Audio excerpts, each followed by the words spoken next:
Tov, Modim et Simcha Vesasson Veikar Bezrat Hashem. On est toujours lundi après-midi, il est déjà plus de 16h, lundi 13 avril et le 19 du mois de Nissan, Lechaim Tovim Ul Shalom. Les Ilou Nishmat Kol Mete Israël et bien entendu Refoua Shlema de tous les malades d'Israël. La liste est longue, donc on commencera notre shiur dès maintenant sur Shivi Shel Pessah, puisque vous savez que demain soir on se prépare pour le 7e jour de Pessah. On va expliquer un petit peu qu'est-ce que ce 7e jour avec l'aide d'Hachem. גם לעילוי נשמת דינה בת שרה עליה השלום רוח השם תנחנה בגן עדן עליון וכל השוכבות עמה ובכן כל מתי ישראל שלא נדע ולא נשמע אלא רק בצורות טובות כמו ארי חיים בן שמעון סימון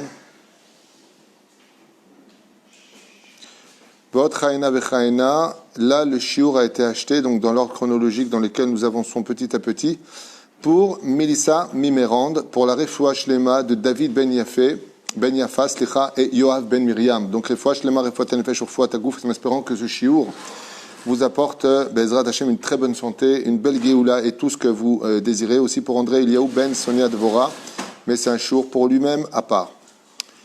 On avance léat. Il y a encore pas mal de shiurim à faire qui ont été achetés. À peu près maintenant 32-33 shiurim à faire. Donc on suit l'ordre chronologique avec Tête d'Hachem, Sheniske, Be'achad. J'en profite en même temps pour vous remercier du fond du cœur pour les messages que vous m'envoyez, en m'encourageant à continuer les shiurim, que ça vous aide énormément. Il y a une femme qui m'a écrit qu'elle a pris sur elle, Bezrat Hashem, de mettre la casquette pour l'instant, de commencer à se couvrir les cheveux. Toda Rabba, c'est un salaire énorme que vous me donnez, c'est très encourageant en tout cas, sachez-le. Mais je reste aussi conscient tout à fait de l'autre côté que, en tant qu'enseignant en Torah, je ne peux pas plaire à tout le monde. Donc il est évident qu'il y a des gens que je ne touche pas à travers mes shiurim, et j'en suis tout à fait conscient. On ne peut pas plaire à tout le monde. Impossible. Tov. Alors, nous sommes dans une période de fête, de joie, d'abondance, d'espoir, on va dire ça comme ça, puisque le mois de Nissan est un mois exceptionnel dans tous les domaines. Chaque jour correspond à un dévoilement de l'Avodat Hashem et du dévoilement divin. C'est le mois des miracles. Comme on l'avait déjà expliqué, si le mois de Nissan, si le mois de Hadar est le mois de la joie, Mishin Echnas Adam Marbim Besimcha, vous l'avez compris, eh bien le mois de Nissan est le mois des miracles. Et pour que le miracle existe, il faut qu'on plonge dans l'obscurité. Sinon, il n'y a pas besoin de miracle. On ne peut apprécier un miracle, on ne peut comprendre un miracle, on ne peut vivre un miracle que quand on revient de très loin. Et ce n'est pas pour rien que nous passons une période très très difficile, confinés à la maison, l'achat, insécurité financière, insécurité familiale de nos jours et insécurité bichilal sociale. Les familles ne se voient pratiquement pas, mais tout s'arrangera et tout ira bien, vous le savez mieux que tout le monde.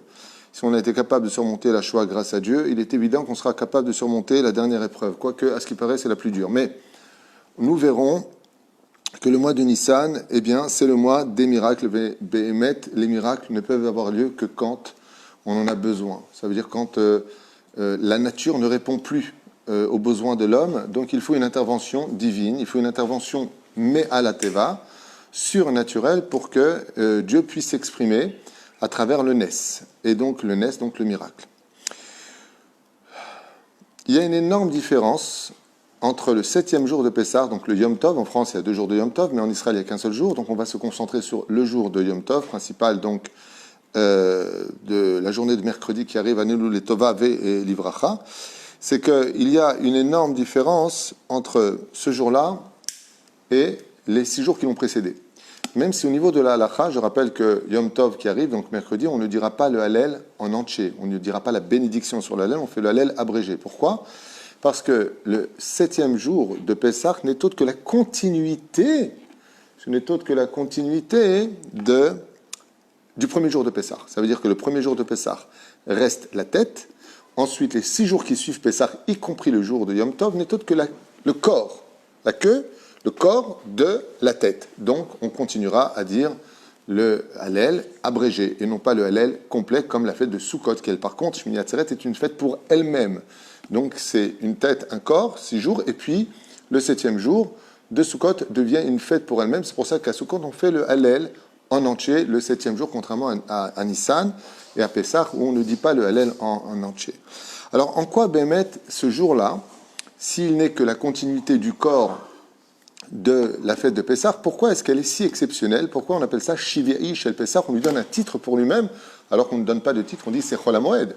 Donc là, on est dans Yom Tov, on aurait dû dire Yom Tov de Pessah, voilà, qui clôture Pessah. Non, ça porte un nom, on lui a dû donner une espèce de couronne sur la tête, et vous allez voir pourquoi dans le shiur avec le Dachem, c'est que ce jour-là est un jour beaucoup plus grand que les autres. Beaucoup plus grand que les autres. Et pourquoi? Eh bien, tout simplement parce que quand on annonce à une personne qui sort de prison, tant qu'il n'est pas sorti de prison, même si la nouvelle est bonne, donc premier jour de Pessah, Yatsou ben Israël Mimitzraïm, mais on était encore en Égypte. On est sorti de chez nous, oui, le 7e jour d'Égypte, l'ange de la mort est passé au-dessus des maisons, et on a pris Baruch Hashem de Podochon, et puis on est parti. Mais on s'est trouvé heurté à une situation qui nous a fait comprendre que la grande porte de la prison, donc la mer Rouge, eh bien, elle était toujours menaçante vis-à-vis de nous, et qu'elle était fermée. Sur la droite, le désert, derrière nous, les Égyptiens. Et en fin de compte, c'est comme quelqu'un à qui on a annoncé, Baruch Hashem, sa libération. Il a eu le président des États-Unis qui lui a donné le poids en disant, voilà, maintenant toi tu sors de prison. Mais seulement au moment où il va sortir de la prison, ben, le gardien, quelque chose de très simple, un petit gardien, le gardien responsable de la porte extérieure, n'a pas l'intention de le laisser partir. Alors on se retrouve face à quelque chose d'ambigu, parce qu'on a envie d'éclater de joie, et de l'autre côté, on ne peut pas sortir. Donc il a fallu comprendre que la Géoula se passe en deux temps. Il y a le temps de la bonne nouvelle, on sort, et il y a la nouvelle de on est sorti. En réalité, vous allez comprendre que même quand on sort, on se retrouve après dans le désert. Donc, ça prend vraiment beaucoup de temps pour pouvoir sortir du pays d'Égypte. Et donc, ça prend beaucoup de temps, à plus forte raison pour la dernière Géoula. Si Dieu, Kadosh Baruch Hu, il a mis combien de temps pour sortir les enfants? Vous savez combien de temps ça a duré pour nous sortir d'Égypte, pour arriver au but final? Vous êtes au courant? Il y a eu 1 an dans toute l'histoire des 10 plaies qui se sont écoulées. Ouais. Et puis après, 40 ans dans le désert. Donc on est sorti exactement quand, réellement parlant, d'Égypte pour arriver à l'apogée de la réussite et la victoire de la sortie d'Égypte, 41 ans plus tard. Et pourtant, quand on est sorti d'Égypte, on a dit, ça y est, on est sauvé, Mashiach est là. Pourquoi est-ce que l'histoire se répète? Pour nous apprendre que quand on parlera de la Géoula et qu'on dit, voilà, Mashiach est là, les événements sont là, Olam Habba, pourtant c'est dit au présent, il est là le Olam Habba, mais il n'est pas encore là. Alors il est là ou il n'est pas là? Il faudrait peut-être décider, il est sous nos pieds, c'est à nous de le dévoiler. En d'autres termes, la Géoula se passe dans des temps où, étape par étape, nous allons dévoiler, découvrir plus exactement, comment Kadosh Baruch Hu veut nous apporter la Géoula par un couloir. Et ce couloir, il est très difficile pour nous à comprendre, parce que qui dit pour nous Géoula dit cadeau. Alors quand tu fais un cadeau, commence pas à me raconter ta vie, vas-y, donne-moi ton cadeau, tu veux me faire plaisir, donne-le-moi. Seulement, le monde a été créé par le chesed d'Hachem. Il est impératif qu'à la fin des temps, nous soyons capables de mériter le cadeau. Donc si maintenant il y a une notion de mérite qui s'installe entre la donation d'un cadeau et le fait de le recevoir, puis l'ouvrir, puis d'en être satisfait, de pouvoir l'utiliser, il va falloir que je le mérite. L'attente, la émouna, la joie de vivre malgré les épreuves sont le mérite que Dieu attend de nous pour nous dévoiler la Géoula finale, c'est-à-dire arriver au but. Donc on est sorti d'Égypte.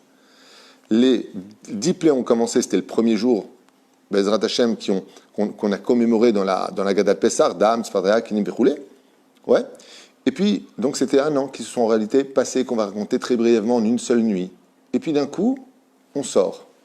Le 7e jour, alors qu'on fait déjà des stations à travers même l'Égypte, parce qu'il faut sortir un peuple entier, on arrive et on est face à une situation à laquelle on ne s'attendait pas. On ne s'attendait pas. Laquelle? Celle de nous retrouver pris au piège. On est pris au piège. C'est-à-dire, on a l'impression que Dieu nous a fait sortir de quelque part pour nous emmener mourir ailleurs. Et ça va créer une énorme scission au sein du peuple d'Israël, comme d'habitude. On est spécialiste de la scission. Je pense que je pense, tu penses que tu penses, et Dieu est pour nous deux.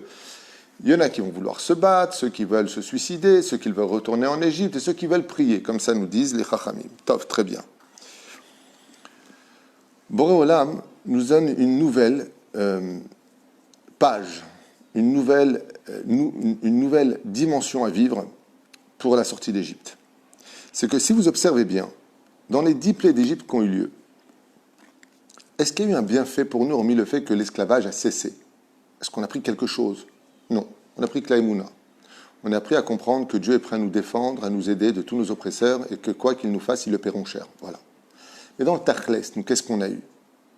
Est-ce qu'on s'est enrichi spécialement? Oui, les Midrashim nous disent, elle appelait du sang, il fallait donc vendre les verres d'eau aux Égyptiens, sinon ils buvaient du sang, donc on s'est enrichi à cette première plaie.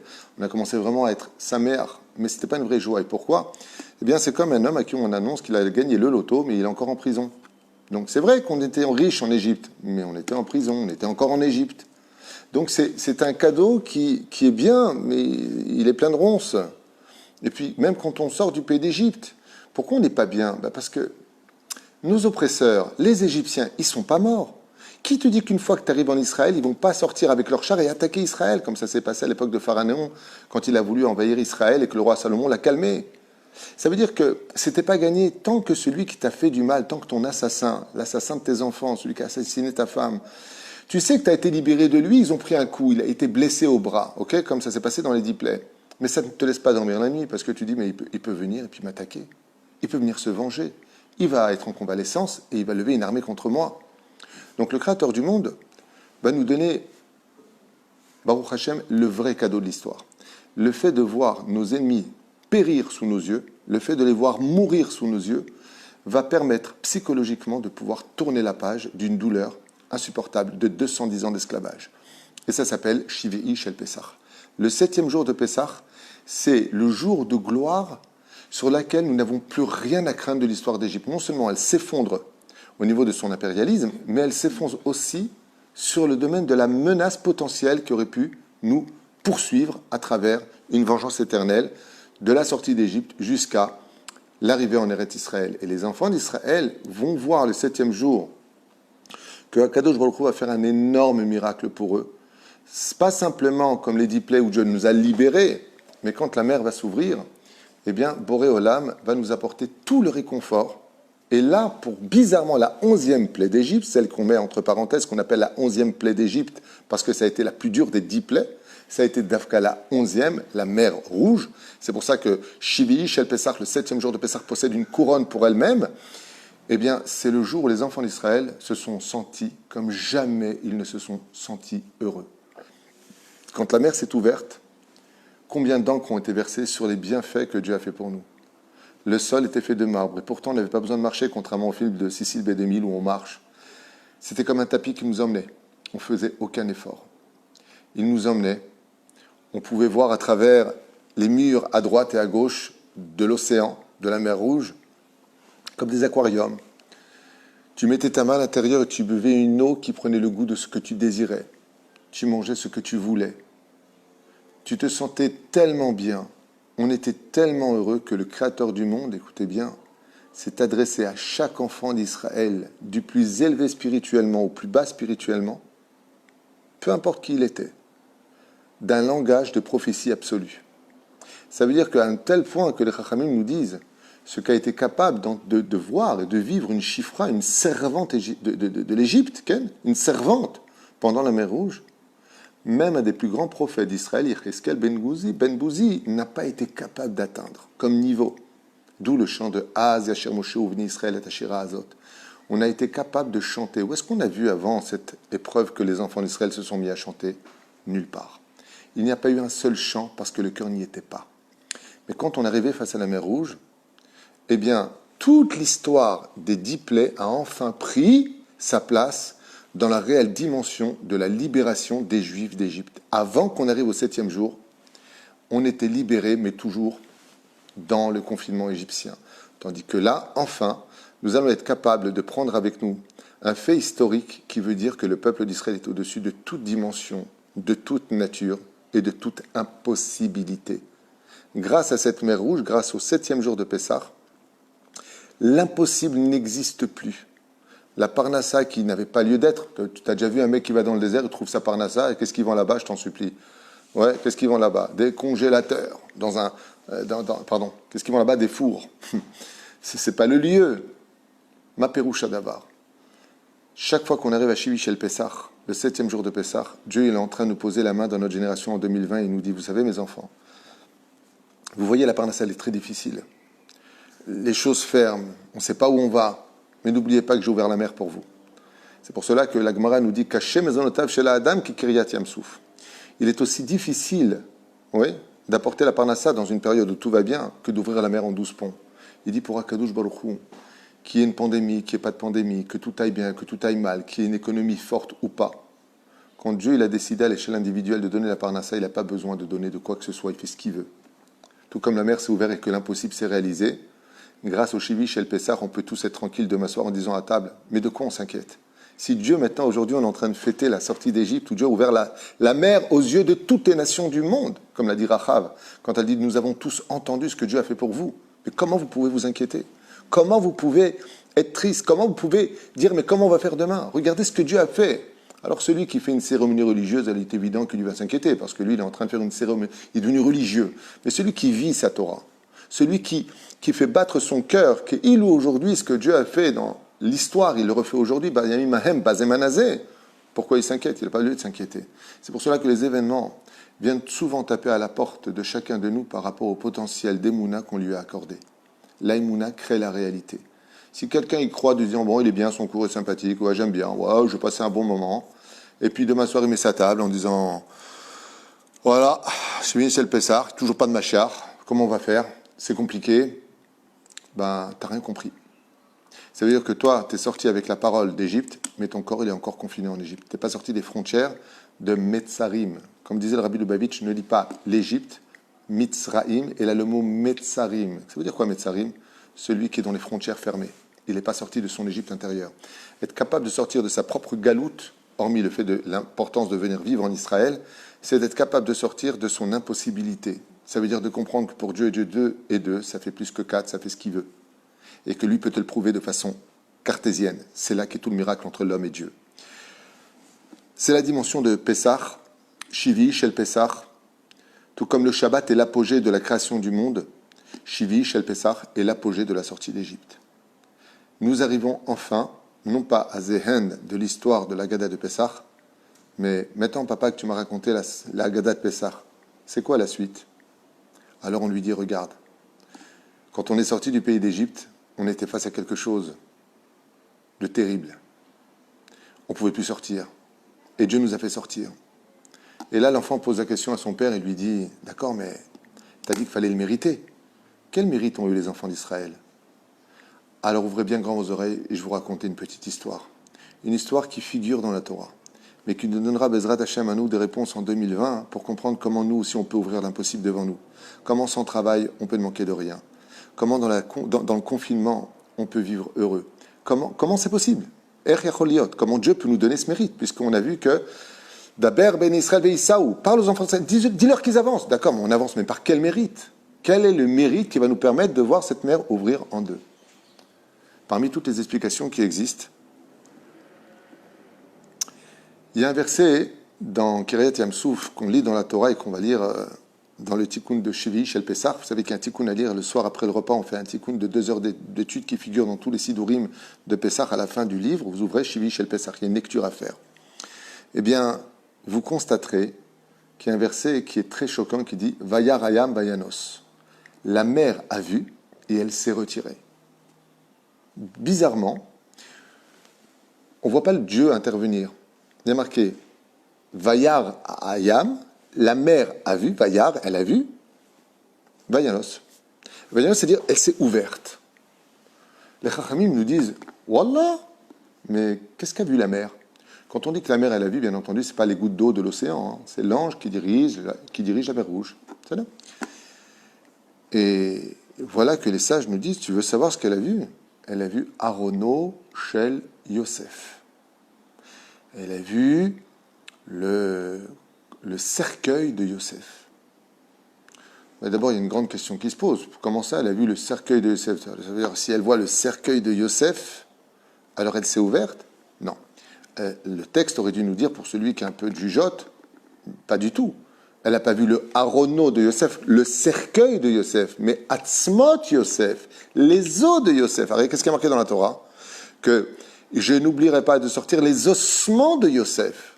Mais bizarrement, quand la mère voit, elle ne voit pas Yosef, elle ne voit pas les ossements de Yosef. Elle voit juste le cercueil de Yosef, comme si que le cercueil était devenu une ségoula, un remède pour laquelle la mère, c'est-à-dire l'ange responsable de l'océan, de la mer, va dire, mince, maintenant que j'ai vu le Arono de Yosef, je vais me retirer. Mais la question, c'est quoi cette histoire Depuis quand? Le mec il dit tiens, j'ai vu le cercueil du tzaddik. Mais non, je veux voir le tzaddik. Quand on vient voir quelqu'un, on vient voir son corps. Mais là, on a quelque chose à l'extérieur du corps. Lama. Les Chachamim nous disent, je vais te dire pourquoi. Rappelle-toi de qui était Yosef. Yosef a quitté la maison de son père, il avait 17 ans. À cause de la haine gratuite et la critique de ses frères, il a été vendu. À cause de son lashon hara, lui, sur ses frères, et à cause de la haine que ses frères ont eue vis-à-vis de Yosef, il a été jeté dans un puits, vous vous rappelez? Ensuite, il a été vendu, il est passé des Midianim aux Ishmaélim, aux Mitzrim, il est arrivé en Égypte. Il a travaillé pendant 6 mois dans les champs et 6 mois à la maison, dans la maison de Potiphera. Ensuite, pendant cette année très difficile pour Yosef, mise à l'épreuve sur le domaine sexuel, entre guillemets, c'est-à-dire Sfirat Abrit, la femme de Potiphera, qui était une bombe atomique physique selon les Chachamim, et qui employait la magie, qui employait des parfums qui te rendaient fou, avec 3 fois changé d'habit par jour. Yosef n'a jamais fauté, ne l'a jamais regardé, nous disent les Chachamim. Et qu'est-ce qui s'est passé? Quand elle l'a accusé, Yosef, il a dit juste une chose. Il aurait pu la frapper. Il l'a pas frappé. Pourquoi? Il a dit parce que quand je suis arrivé en Égypte, ils m'ont accueilli, elle m'a donné à manger. Ok. Et alors, ce que Dieu voudra, il y aura. Regardez la Emouna de Yosef. Il est jeté en prison pendant 10 ans. Pendant 10 ans, il est jeté en prison. Oublié du monde entier. Il n'ose pas écrire à son père, qui aurait pu envoyer une lettre, racheter à prix d'or Yosef, de peur que son père lui dise « Mais comment t'es arrivé là-bas ?» et qu'il soit obligé de raconter que ses frères l'ont vendu. Donc il ne veut pas fâcher son père et décevoir son père des enfants qu'il aurait engendrés, qui feront tchouva par la suite, bien sûr, mais pour l'instant, on n'en est pas là. Yosef demande de l'aide au maître échanson, vous vous rappelez? Et puis il regrette, parce qu'il lui a demandé 2 mots. Une fois qu'il lui a demandé 2 mots, il se met à jeûner. Et il supplie le Créateur du monde pour que Dieu le punisse de 12 mois pour chaque mot qu'il a dit. Donc 12 mois plus 12 mois, enfin 2 mots, ça fait 2 ans. Donc il fera 12 ans de prison. Il sort de là-bas parce que Pharaon fait un rêve. Parachat Miketz. Pharaon fait un rêve, Yosef est sorti de prison, il lui dit « Hey, ne te prends pas pour Dieu, il y a un vrai Dieu, il s'appelle comment? Il s'appelle Elohim. Et c'est lui qui décide de tout. Il a peur de rien, Yosef.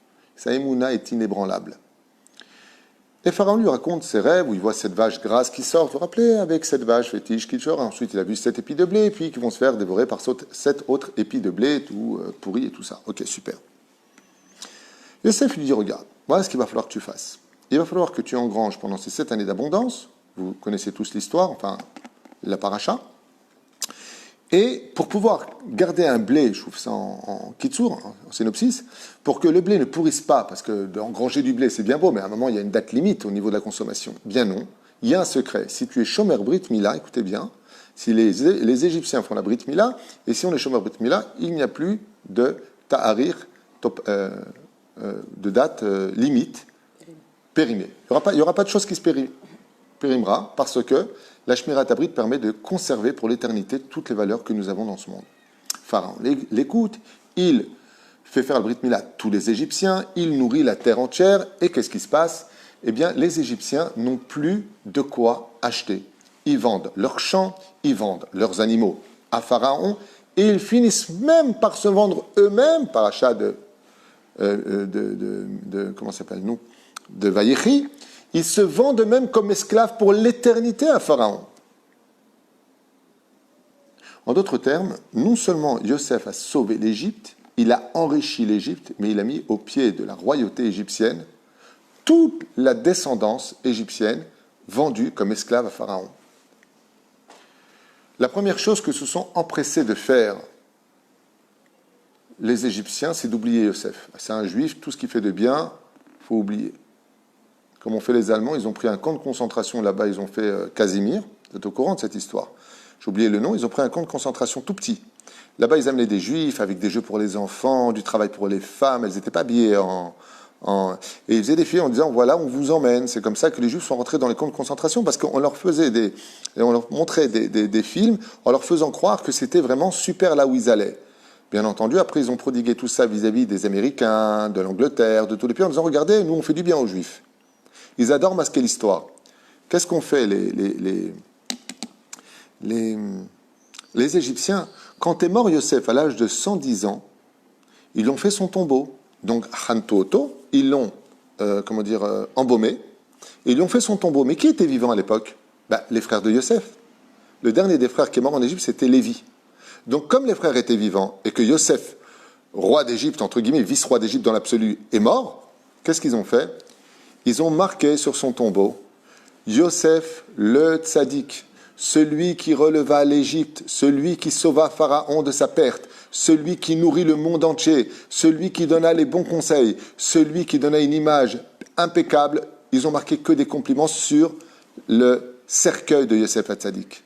Mais quand sont morts les frères, ils se sont empressés de le jeter au fond du Nil. Parce que le Nil est extrêmement profond avec des crocodiles. Là, un endroit où on ne pourrait pas aller le chercher. Comme ça, les Hébreux ne sortiront jamais du pays d'Égypte. Parce que pour y aller, il fallait être fort. Mais Moshe va utiliser un Shemot HaKodesh pour faire monter son tombeau. Quand ils sont arrivés devant la mer Rouge, et que Moshe a demandé à l'ange de la mer de s'ouvrir, il lui a dit non, je ne m'ouvre pas. Pourquoi? Pourquoi je vais ouvrir? Alors les Égyptiens sont pourris, les enfants d'Israël aussi sont pourris. Ils font de la Vodazara, eux aussi font de la Vodazara. Pourquoi tu veux que je leur ouvre? Quel mérite ils ont? Ils ont fait la Brit Mila et ils ont fait l'agneau pascal. Il dit très bien, grâce à ça, vous êtes sortis d'Égypte, vous n'êtes plus esclaves, mais ça ne suffit pas pour sortir, au point de créer un miracle pour vous. Vayara yam bayanos. Yosef, Moshe Rabbeinu, il a dit apportez le tombeau de Yosef. Il n'a pas dit apporter les ossements de Yosef. Apporter le tombeau de Yosef. Et quand l'ange, il a vu sur le tombeau de Yosef les Écritures qu'en réalité, combien il ne fallait pas être ingrat, combien l'Égypte devait tout à Yosef et que l'impérialisme égyptien n'avait survécu que par le mérite de Yosef, ils lui ont dit, et toi l'ange, tu sais pourquoi tu as été créé avec la mer Rouge? Tu sais pourquoi tu existes? Parce qu'aujourd'hui tu as l'occasion de briller pour ne pas être ingrat. Tout de suite la mer Rouge s'est ouverte. De là, les sages nous disent que pour mériter, nous aussi, des miracles dans l'impossibilité cartésienne de vivre que 2 et 2 ferait 4 et d'un coup que ça pourrait faire autre chose, ne sois pas ingrat. Ça veut dire que c'est vrai qu'on est sorti par 2 mitzvot d'Égypte, la Brit Mila et l'agneau pascal, le Nachon. Mais quand on est sorti d'Égypte pour ouvrir la mer, quel mérite on a eu? Tchouva Nifla. On a apporté Yosef Hatzadik, le symbole de celui qui a été digne d'être roi, comme Moshe Rabbeinu. Il avait travaillé la mida de la gratitude. Si on est capable aujourd'hui, à Shivid el Pessah, de Pessah, d'avoir de la gratitude, que Dieu nous a donné une épouse, que Dieu nous a donné un mari, que Dieu nous a donné des enfants, que Dieu nous a donné un toit, que Dieu nous a laissé juifs, que Dieu ne nous a pas assimilés, que Dieu, combien on doit à Dieu qui nous a donné une parnassa toute cette année, qu'on l'a mal utilisé, qu'on aurait pu faire de meilleures choses avec. Si on commence les RR, ça veut dire que si on commence à réfléchir en se disant, nous disent les Chachamim, combien on doit à Dieu, on chante Nishmat Kol Chai Shivishel Pesach. Combien à ce moment-là on va chanter en l'honneur de Dieu en disant Hachem, pardon, parce que c'est vrai que la tchouva, elle est dans le Shabbat, la cacheroute, la nida, tout ce que tu veux. Mais le fondement de la tchouva se trouve dans la gratitude. Et c'est grâce à l'extrême gratitude à l'époque de l'Égypte qui a reconnu que c'est grâce à Yosef qu'elle a été sauvée, que l'ange de l'océan a dit effectivement, je ne dois pas être ingrat, car si Dieu m'a mis responsable de la mer Rouge, c'est pour avoir un tafkid. Et donc on a apporté le haron de Yosef, sur lequel il y avait marqué sur le tombeau, Yosef qui a tout fait pour sauver l'Égypte. Alors toi, qui recouvre l'océan et qui vient border les plages de la mer, les plages de l'Égypte, toi aussi tu dois apprendre à ne pas être ingrat. Toi aussi tu as été créé pour cela, car avant même la création du monde, Dieu avait convenu que l'ange de la mer Rouge s'ouvre en l'honneur des enfants d'Israël. Donc si tu as été créé pour ça, pourquoi tu ferais preuve d'ingratitude? De là, les Chachamim, ils nous disent, qu'est-ce qui te donnera le fait de vivre heureux, même s'il y a une pandémie, même si ça dure? Comment tu peux passer à travers cet océan où tu ne peux pas respirer? L'eau, on ne peut pas respirer dedans. Il te dit juste, travaille une chose chez toi. Et ce rendez-vous fatal et indispensable au judaïsme s'appelle le jour de la gratitude. Léodot, les boré olam. Tout comme une personne, Be'ezrat Hashem Itbarach V'Talish Molad, modèle à Kadosh Baruch Hu sur tout le bien qu'il lui a donné, il arrête de se plaindre. Juste il dit Toda Rabba, Pashut Toda Rabba, En Kelohenu, En Kadonenu, En Kemalkenu, En Kemoshienu. Il n'y a pas comme toi pour nous sauver, Hachem. Regarde ce que tu as fait déjà pour nous jusqu'à aujourd'hui. Tout ce qu'on a vécu. Le monde de la nature, pour nous, on l'a vécu comme étant un dû. Bah oui, je me suis levé le matin, métro, boulot, dodo, je travaille, c'est normal, j'ai mon chèque, tu comprends. Ouais. Il dit non. Le travail, ton patron qui a pu te payer, les chèques est parvenu parce que j'étais derrière, il dit Hachem, pour que tu puisses prendre ta paye en temps et en heure. Tout ça, c'était moi. Mais toi, comment tu l'as vécu comme un dû?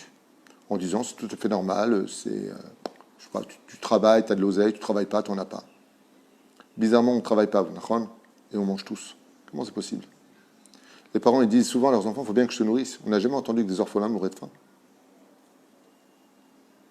Ça veut dire que nous ne sommes que des facteurs de l'histoire qui transmettons des messages. Et ces messages doivent rentrer dans nos gènes beaucoup plus qu'un virus menaçant. C'est celle de la gratitude. Il y a quelqu'un qui m'a raconté qu'il a attrapé le virus au téléphone. Et je lui ai dit, alors, comment tu as réagi quand on t'a appris que tu étais positif au virus? Il m'a dit, je me suis rendu compte combien j'avais oublié de remercier Hachem quand j'étais en bonne santé. Il a eu très mal au dos, très mal au rein, très mal au ventre, très mal aux yeux, un peu partout. Et il m'a dit, c'est bizarre parce que quand on va bien, c'est un dû, c'est normal, je vais bien, quoi. Et quand on va mal, on se dit, mais mince, j'avais oublié que j'étais en bonne santé avant. Ce rendez-vous-là de savoir remercier Hachem pour ce qu'il nous a donné s'appelle Shiviri Shel Pesach. C'est pour ça qu'il y a le Shabbat, Shabbat Vaïnafash. Qu'est-ce qu'on va faire le Shabbat? On vient chanter, étudier la Torah en l'honneur d'Hachem pour la semaine qu'il nous a donnée.